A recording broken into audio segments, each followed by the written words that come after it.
Kalau namanya aset ya, nggak mungkin bisa naik terus bro. Kalau naik terus semua orang kaya kan nggak ada orang miskin di dunia ini gitu kan. Jadi ini emang kenapa nih kripto lagi naik terus, karena rugi terbesar seumur hidup gue Januari 2023. Satu Porsche hilang lah itu. Saham juga.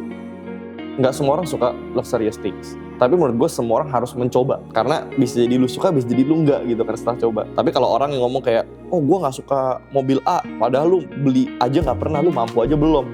Lu gak bisa ngomong gitu.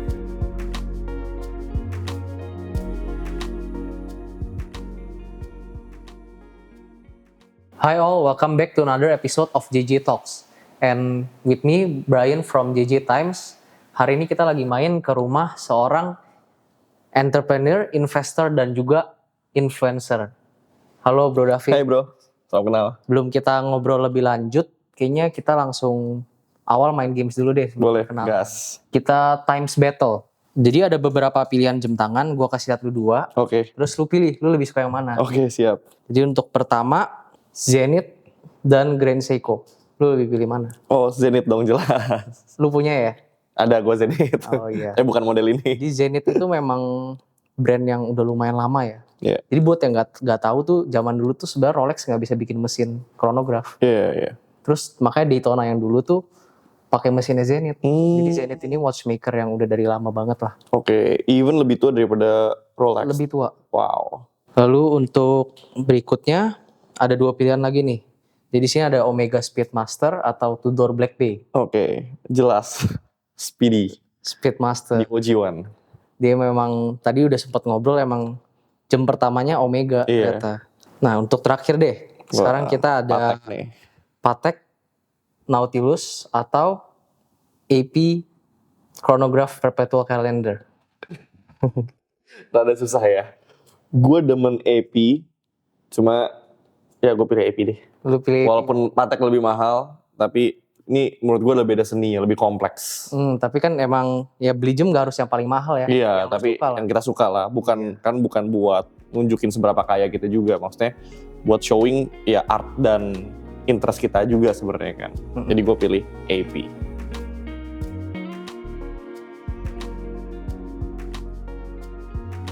Pertama-tama getting to know Bro David ini, perkenalin dulu dong Bro tuh sebenarnya gimana sih? Siapa sih? Bro tuh siapa? Oke, halo teman-teman semua, mungkin buat yang belum kenal, nama gue David Noah. Gue orang biasa bro sebenarnya bro. Orang biasa, punya beberapa bisnis, investor di beberapa market, dan ya sehari-hari ya doing business aja gitu. Oh, satu pertanyaan, lu umur berapa sih? Gue sekarang umur 23, tapi tahun ini 24. Lebih tua lah udah lu. Gue sering lihat konten-konten kalau David itu kan banyak seputar financial, financials. tentang investment gitu ya. Itu awalnya gimana sih bisa masuk ke situ? Oke, awalnya tuh gue kenal financial market dari 2016-2017, sekitar tahun itu. Gimana? Karena dulu gue main Instagram, gue tuh nemu akun Instagram luar negeri, namanya Millionaires Mindset. Mungkin sampai sekarang kalau kalian cek di Instagram, akunnya masih ada gitu ya. Nah dari situ gue tertarik tuh gimana orang tuh bisa kaya. Nah akhirnya gue pelajarin ternyata semua orang kaya tuh punya 3 hal.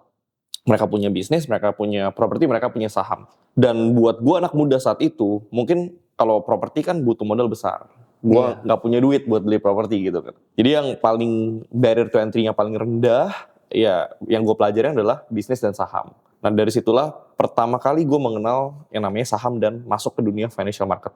Berarti itu udah 8 tahun yang lalu ya sekarang. Berarti udah pas lu umur masih 18 ya? Enggak, dulu umur gue 16-17 tahun. 16 tahun? Iya. Jadi 16 tahun tuh lu udah bisa punya mindset yang kayak begitu ya? Bisa dibilang hoki, bisa dibilang juga karena gue dulu lumayan kepepet ya, maksudnya butuh cari duit kan. Zaman SMA berarti? Iya SMA, jadi dari SMA kelas 1 tuh gue udah cari duit sendiri. Jadi udah gak dapet uang jajan. Nah dari situ udah mulai tuh, dulu gue jualan snack di sekolah. Kayak marginnya kan kalau snack modal gue 100.000, kalau laku semua 200.000 kan revenue kita kan. Jadi untung gue 100.000 gitu loh. Jadi dari situ kayak misalkan kalau ada tahunan pengen bikin baju, bikin hoodie, konveksinya ke gue juga. Jadi gue dulu maklar lah kayak gitu. Pinter ngeliat peluang lah. Iya, dan dulu udah terbiasa ngeliat opportunity. Gimana tuh dari awalnya mulai bisnis tuh lu kumpulin modal gitu kan ibaratnya. Terus kenapa bisa tiba-tiba lu main saham gini-gini. Gimana sih awal mulainya? Oke, jadi waktu gue dulu mulai bisnis, kan udah mulai ada modal. Nah saham kan modal kita dulu masih kecil. Jadi gue belajar, gue pantengin IHSG. Maksudnya gue trading pun pakai duit kecil lah zaman dulu. Karena dulu main bisnis gue kan adalah, gue ada dropshipping custom case. Gue ikut dulu punyanya Bro Rico Huang nih, kalau Rico Huang nonton ya. Di Alona dulu. Terus gue ada juga jualan snacks. Terus 2017 sambil gue sekolah, gue juga sering ikut lomba. Lombanya lomba tour guide. Nah itu banyak tuh piala-piala gue tuh kalau kalian lihat tuh piagam-piagam kan. Itu semua dari gue SMA sampai gue kuliah tuh gue ikut lomba terus. Jadi berarti lu dari umur yang masih sangat muda tuh lu sangat Hustling bekerja lah, keras hustling gitu ya. Karena bapak gue bukan konglomerat ya. Jadi kalau gue mau jadi konglomerat, gue harus kerja keras gitu loh. Gak ada jalan lain gitu kan. Nah dari situ akhirnya duit tabungan gue masukin saham. Gue dulu jadi tour guide juga, jadi tour leader. Terus gue juga sempet bisnis travel. Jadi kita jualin travel buat para orang luar negeri yang datang ke Indonesia. Itu kita bantu untuk nge-tour guide-in mereka lah. di Jakarta gitu. Di Jakarta, Bogor, Bandung, sampai Jogja, Bali juga bisa. Lu ada cerita gak sih, maksudnya di mana di saat lu mulai bisnis itu ada yang gagal atau kurang berhasil atau gimana? Oke. Bisnis gagal pasti ada menurut gua. Tapi kan kalau dibilang gagal, bisnis kan fase ya. Jadi kadang misalkan dulu travel gua making money. Terus pas Covid harus tutup. Itu dibilang gagal atau enggak susah juga gitu loh. Memang situasinya kan Memang kadang kita nggak bisa prediksi. Exactly. Jadi memang ada bisnis yang bisa sustain selamanya. Ada bisnis yang memang kalau waktunya kita pindah industri dan industri lain itu lebih menguntungkan, nggak ada masalah juga gitu loh. Jadi seorang entrepreneur tuh harus bisa Beradaptasi. Dan kalau di bisnis kan kita punya konsep yang namanya pivot. Jadi pivot adalah ketika satu bisnis model itu nggak bekerja, kita nggak bisa keras kepala tuh. Jadi kita harus bisa agile buat beradaptasi. Nah kalau gue juga dulu banting setir dari gue cuma part time investor, part time trader. Gue dulunya bisnis travel, tapi ketika Covid kita kan harus puter otak. Masa gue nggak makan gitu, nggak mungkin kan. Jadi gue mulai pivot dari bisnis gue yang lain ke full time di pasar modal. Kayak gitu. Tapi lu tuh beneran mulai dari nol atau privilege nih? Coba diceritain dong. Masalah itu gimana? Masa lalu ya, gue dilahirkan di keluarga yang sederhana lah. Tapi kalau dibilang dari nol, tergantung nih ngomongin apa. Kalau ngomongin duit dari nol. Dari minus malah. Enggak lah, dari 100.000 perak lah. Gue dulu 100.000 gue pakai buat belanja nugget. Gue jualin di sekolah. Tapi kan kalau ngomongin privilege sebenarnya kalau menurut gue bukan cuma dalam hal uang ya. Tapi maksudnya ajaran dari orang tua gue. Terus mental. Terus gue dari kecil juga mungkin dulu sempat di sekolah yang bagus. Itu kan sebenarnya privilege bro. Iya, nggak semua orang bisa sekolah. Semua orang bisa kayak gitu. Jadi kalau gue kadang ngomong dari nol, ya dengan gue bisa sekolah sampai gue lulus kuliah aja buat gue itu adalah privilege. Iya, betul sih. Yeah. Memang intinya kan gimana kita bisa manfaatin privilege yang kita punya supaya bisa membantu kita buat mencapai goals kita. Bener. Gitu kan. Tapi kan maksudnya gini, orang-orang yang nonton ini sekarang, lu semua tuh orang berprivilege. Lu punya handphone, lu punya internet, dan lu bisa nonton kita, lu punya waktu buat nonton kita. Itu udah privilege, lu gak sadar tapi. Sedangkan banyak anak-anak muda di Gaza gitu kan, mereka kena bom pada nangis-nangis. Iya. Tapi lu orang nonton pada males, gue gak habis pikir gitu loh.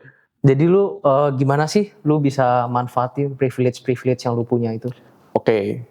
Sebenarnya privilege kan kita gak bisa atur gitu ya. Maksudnya kayak kalau ada orang, anak konglomerat misalkan dapat warisan, masa kita tolak kan nggak mungkin gitu kan. Jadi sebenarnya kita harus accept bahwa masing-masing daripada kita punya privilege-nya masing-masing.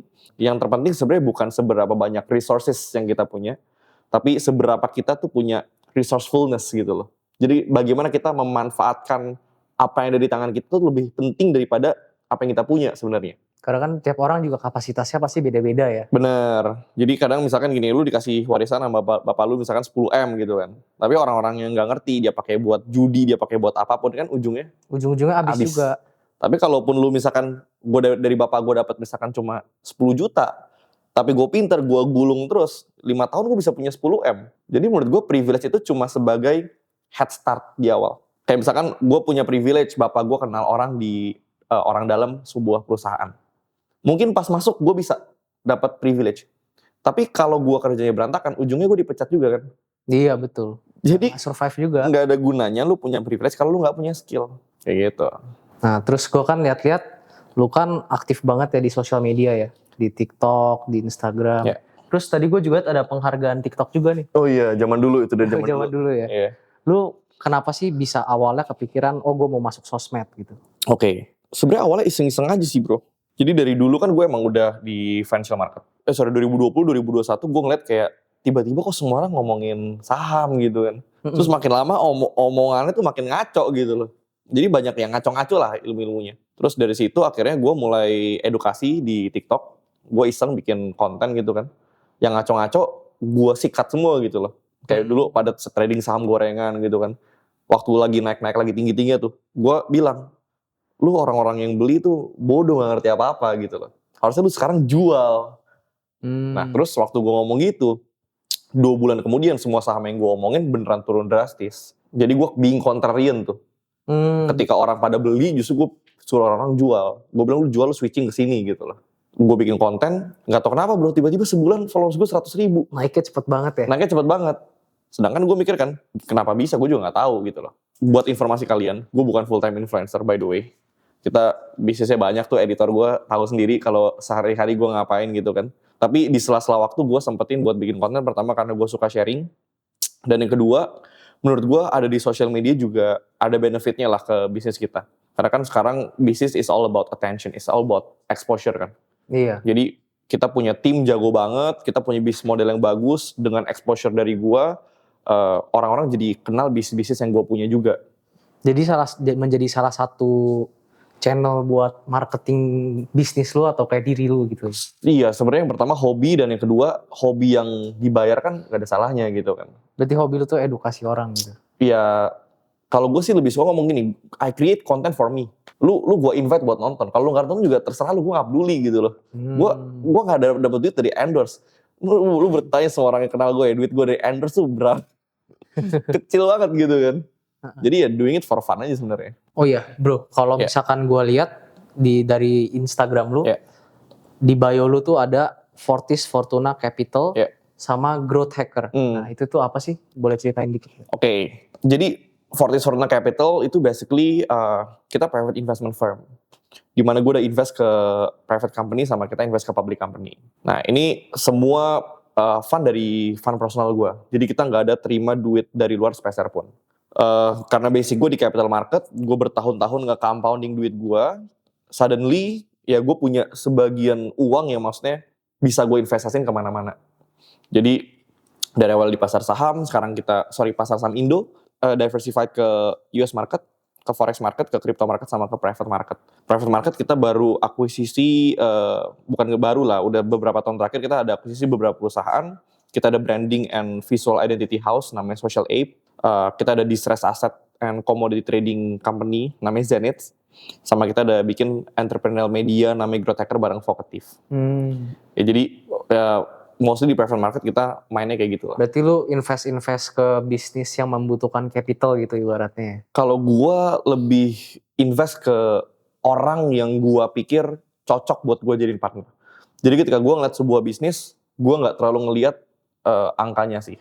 Gue lebih ngeliat ini orang bisa dijadiin partner dan bisa gue percaya atau enggak. Karena gue selalu, prinsip gue kalau invest ke private company, gue invest ke orangnya. Karena kalau invest ke bisnisnya, gue invest di tempat lain, cuannya lebih gede bro gitu kan. Iya, cuman kan lu pasti ya, karena lu percaya orangnya nomor satu gitu kan. Exactly. Karena memang track recordnya tuh bagus. Bener. Karena kalau lu, anggapan lu invest ke orang yang salah, hilang duit lo. Iya. Jadi reputasi nomor satu, kalau gue menganalisa sebuah perusahaan private. Apa tuh kriterianya? Seseorang yang bisa lu percaya untuk jadi partner bisnis tuh kayak gimana sih? Oke. Menurut gue orang yang punya integritas. Integritas adalah dia ngelakuin apa yang dia omongin. Karena ada banyak orang yang jago cuap-cuap gitu kan. Jago nge-branding doang. Tapi ternyata isinya kosong.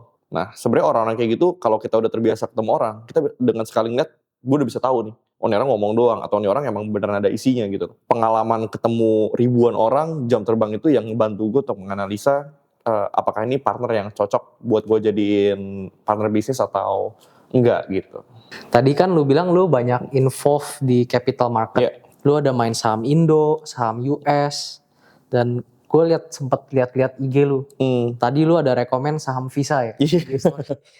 Nah, tapi dari semua itu, lu sebenarnya paling mendalami itu yang mana sih? Oke, jadi gue paling mendalami udah pasti saham. Karena gue udah 8 tahun di market ini gitu kan. Gue ada di saham Indo, ada di saham US juga. Nah tapi kalau gue tuh punya namanya investment thesis. Jadi tesis gue sebut namanya all weather bull portfolio. Gue percaya bahwa di segala musim gue bisa nemu market yang bullish. Karena kita menganalisa namanya makroekonomi. Nah, ketika pasar saham itu lesu, kita kan butuh cari duit dari tempat lain. Jadi kita nggak bisa terlalu fanatik dengan satu aset kelas. Jadi lu harus adaptif gitu ya? Gue harus adaptif. Jadi misalkan ketika saham sepi, gue pakai strategi namanya hedging. Di hedging itu ibaratkan gue cari aset yang korelasinya negatif. Kayak misalkan kalau saham Indo turun, gold naik.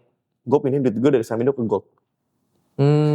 Nanti ketika orang udah mulai pede untuk main aset beresiko lagi, gue switching dari gold misalkan ke crypto ataupun ke saham lagi. Jadi intinya lu cari dimanapun sumber cuan. Dimanapun sumber cuan berdasarkan makroekonomi, kita ikutin terus. Berarti nggak ada satu aset kelas yang emang beneran lu outperform dari semua gitu, nggak ada? Nggak ada sih.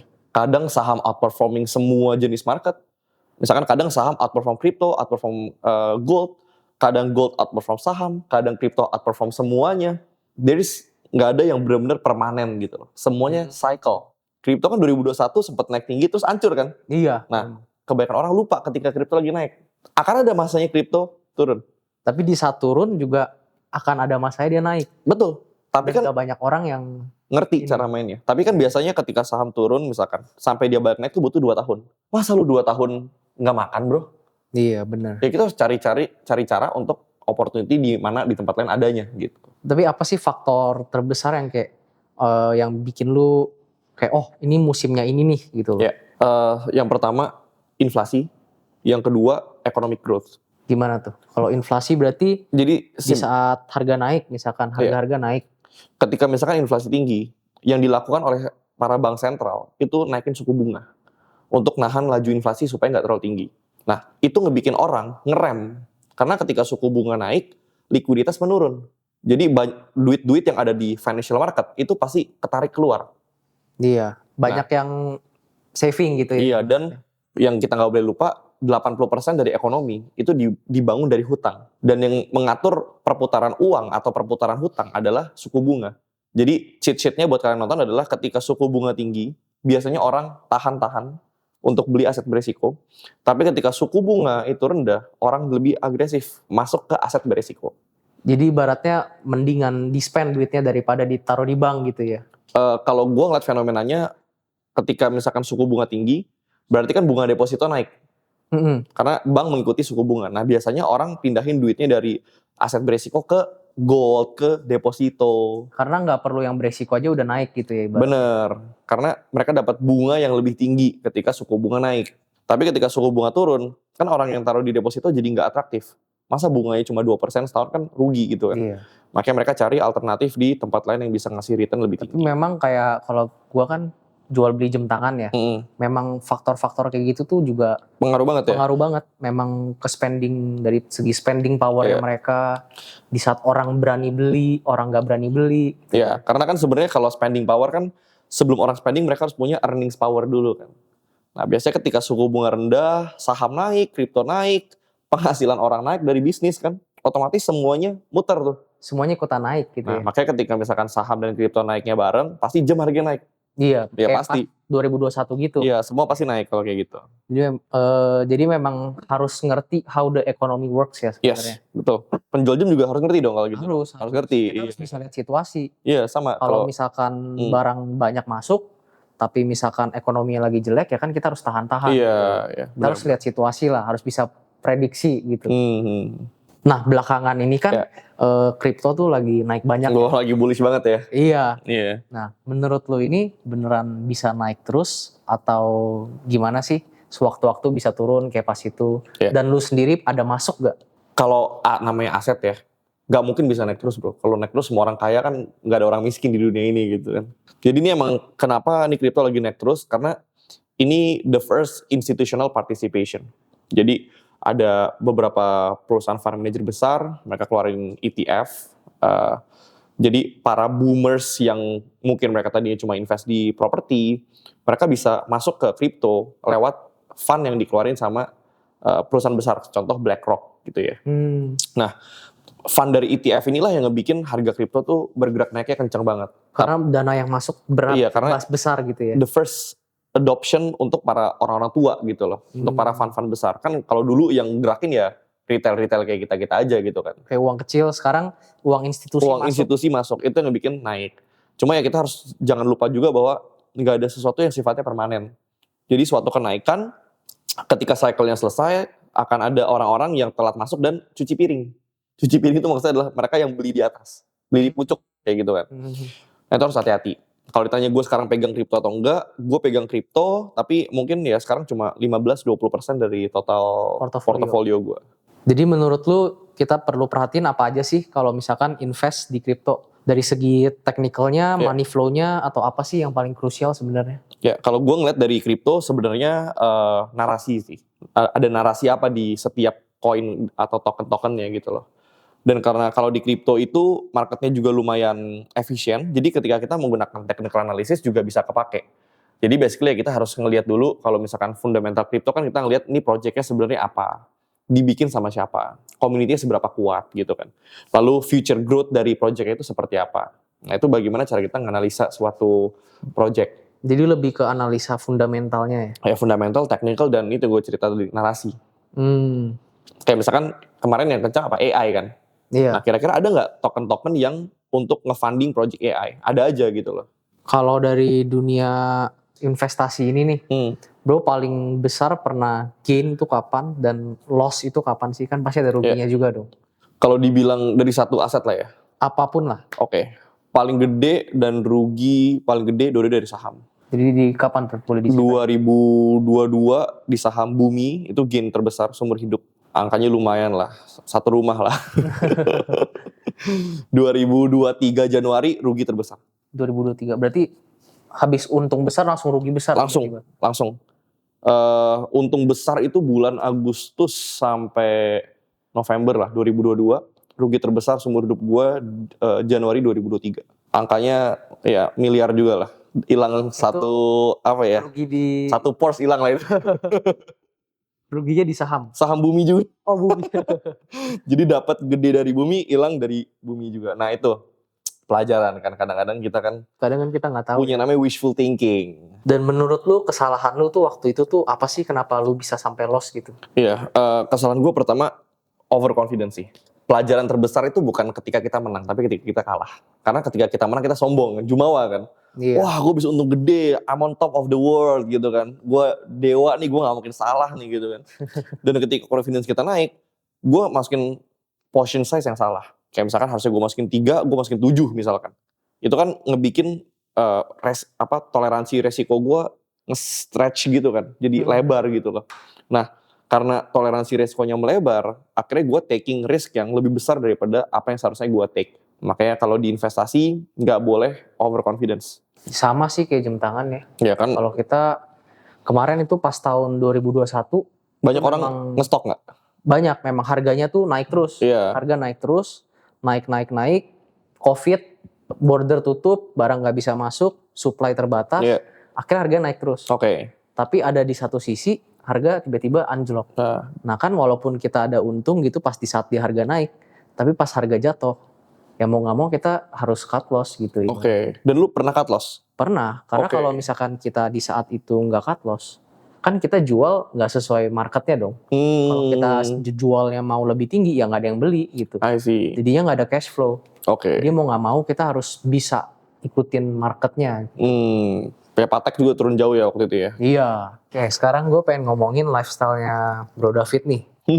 Kalau dilihat dari sosmednya, lifestyle-nya cukup wow ya. Masa sih? Gue sih merasa gue sederhana bro. Lu banyak hobi jalan-jalan. Oh ya itu oke lah. Otomotif. Iya. Terus sampai jam tangannya juga sering muncul nih kayak di. Iya. Gini ya, kalau gue sih selalu merasa diri gue orang sangat sederhana bro. Jadi sehari-hari gue kalau ditanya lifestyle gue apa? Kerja sih ya. Gue kalau nggak tidur kerja bro. Tidur kerja. Kalau nggak tidur kerja. Nah kan kalau di sosmed kan adalah sepersekian kecil dari hidup gue. Kayak misalkan gue liburan, beli mobil, beli jam. Tapi kalau ngomongin tentang lifestyle, gue sebulan maximal spending mungkin cuma 15% dari income gue. Buat kebanyakan orang itu kan frugal banget gitu kan. Iya. Terus koleksi jam mobil gue juga kecil banget dari total portofolio yang gue punya gitu kan. Jadi kalau dibilang lifestyle gue cukup wow, untuk sekarang sih menurut gue masih oke lah. Masih normal gitu. Masih normal. Karena gue tuh punya prinsip. Kayak misalkan kalau gue pengen lifestyle gue naik lagi, berarti income gue harus naik. Karena gue maksimal spending gue tuh 20% dari income gue. Jadi gue punya target 80% income tuh gue save. Dari beberapa tahun lalu sampai detik ini gak berubah bro. Jadi ketika lifestyle gue naik ya berarti karena income gue naik juga. Tapi ketika income gue turun ya lifestyle gue juga turun kayak gitu. Tapi menurut lu barang-barang luxury itu sebenarnya perlu gak sih? Menurut gue perlu kalau duitnya ada. Karena kadang gini loh, kayak misalkan ya, kenapa gue suka, maksudnya at least punya lah ya barang luxury ya. Karena itu jadi ngebuka mata lu akan suatu hal yang possible. Kayak contoh, terbang biasa naik ekonomi, coba terbang naik business class dong. Untuk lu ngelihat what's possible. Lu ngeliat orang kanan kiri, ini orang kerja apa bisa naik business class gitu kan. Terus lu beli jam luxury pertama lu. Yang mungkin dulu lu ngelihat orang kayak gak masuk akal orang beli jam ratusan juta. Nah sekarang lu ngerti tuh kenapa orang beli jam ratusan juta. Terus lu rasain dari mobil misalkan dari mobil 100 jutaan ke mobil 1 miliaran kayak gitu kan. Lu ngerasain lagi tuh kenapa orang beli mobil 1 miliaran. Lu rasain comfortnya, lu ngerasain feel vibes-nya, looks-nya gitu loh. Jadi mungkin dia memang orang ya kalau lu belum sampai titik itu ya lu gak ngerti gitu ya. Iya benar. Jadi lu harus, karena gini, gak semua orang suka luxurious things. Tapi menurut gue semua orang harus mencoba. Karena bisa jadi lu suka, bisa jadi lu enggak gitu kan setelah coba. Tapi kalau orang yang ngomong kayak, oh gue gak suka mobil A, padahal lu beli aja gak pernah, lu mampu aja belum. Kan lu gak bisa ngomong gitu. Iya. Kecuali misalkan gue udah pernah punya mobil A, B, C, D, gue udah pernah punya jam A, B, C, D, baru gue bisa ngomong, gue gak suka lah jam-jam kayak gitu. Gue lebih suka jam yang kayak gini misalkan, gitu.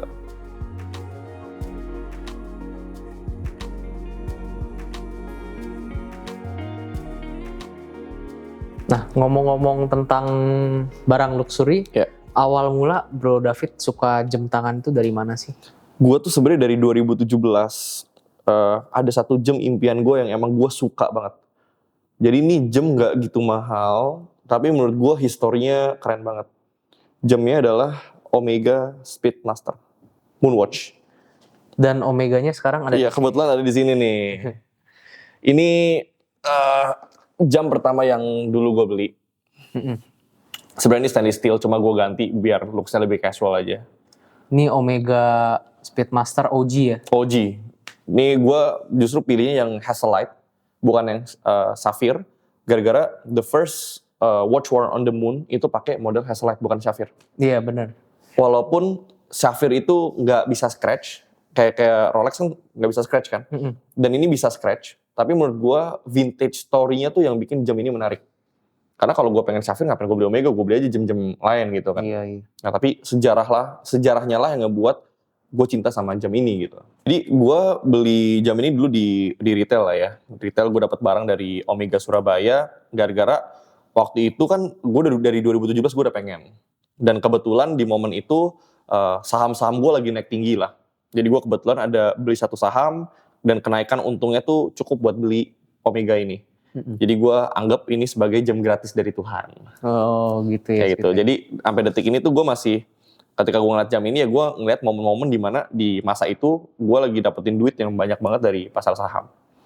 Dan di momen itu yang kenaikan portofolio kita lagi gila-gilaan. Dan ya ketika gue ngeliat jam ini langsung keinget lagi momen-momen itu gitu. Selain ini lu ada koleksi apa lagi? Selain kalau Omega gue ada Speedmaster OG, gue ada Speedmaster yang edition 57. Jadi itu terinspirasi dari vintage Omega 1957. Ada Zenith El Primero 21 yang Diva yang Ultra Blue. Oh yang biru. Iya, sama ada ini yang gue pakai sekarang Rolex GMT Master 2 Bad Girl. Jadi setiap jam tangan lu tuh ada cerita. Ada cerita. Ada cerita. Kalau Bad Girl ini lu beli kapan? Kalau Bad Girl ini gue beli 2023. Kenapa? Gara-gara gue juga dari semua Rolex gue paling demen GMT. Karena kan maksudnya ini juga cukup versatile ya. Karena gue suka traveling, ini kan bisa buat 3 time zone.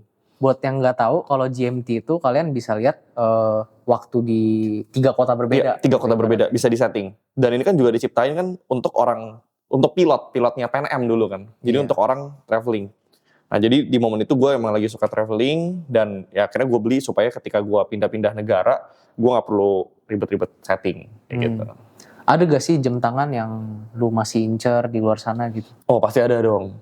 Apa tuh? Gue lagi ngincer AP yang Royal Oak chronograph. Gue sih pengen yang blue dial ya, tapi mahal banget bro ya. Iya. Yang 50th anniversary, mungkin 1 M lebih lah itu ya. Oh, sekarang sih udah turun, Bro. Udah turun ya, 800 lah ya. Iya. Kita ngomongin Iya. second ya. Oke. Kalau second di bawah lah, Iya, masih iya. dapat. Ya cuma kan kalau gue sih karena sibuk kerja, gue jarang nggak punya waktu bro buat ngeliatin ngeliatin jam, ngeliatin mobil. Jadi kadang-kadang kalau gue lagi senggang, misalkan ada momen-momen di mana di bisnis nggak hektik, baru gue beli jam, beli mobil. Tapi buat gue sih bukan urgency. Nah, lu ini sebenarnya lihat jam tangan itu sebagai apa sih? Gue beli jam tangan karena gue suka dan gue suka historinya. Makanya ketika gue beli sebuah jam kayak misalkan Speedmaster, kenapa? Buat gue nggak ada, maksudnya bukan nggak ada ya, nggak banyak jam yang punya histori kayak Speedmaster Watch, bener nggak? Iya. Ini the first watch worn on the moon loh. Berapa banyak jam yang pernah nyampe ke bulan? Cuman satu doang. Cuma 1 doang. Itu loh, histori yang kayak gitu yang gue suka banget.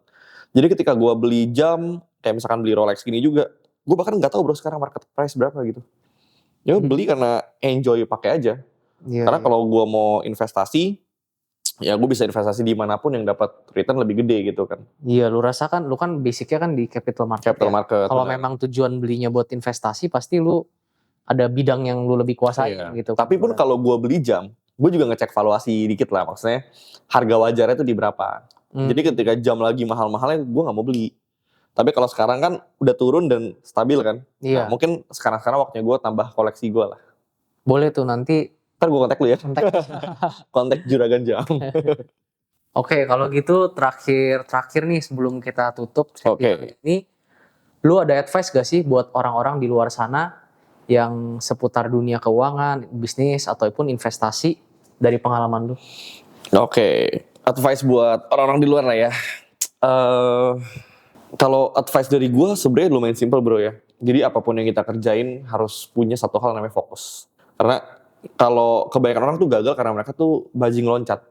Bajing loncat itu artinya adalah baru coba satu, belum berhasil, udah coba hal lain. Udah coba hal lain lagi.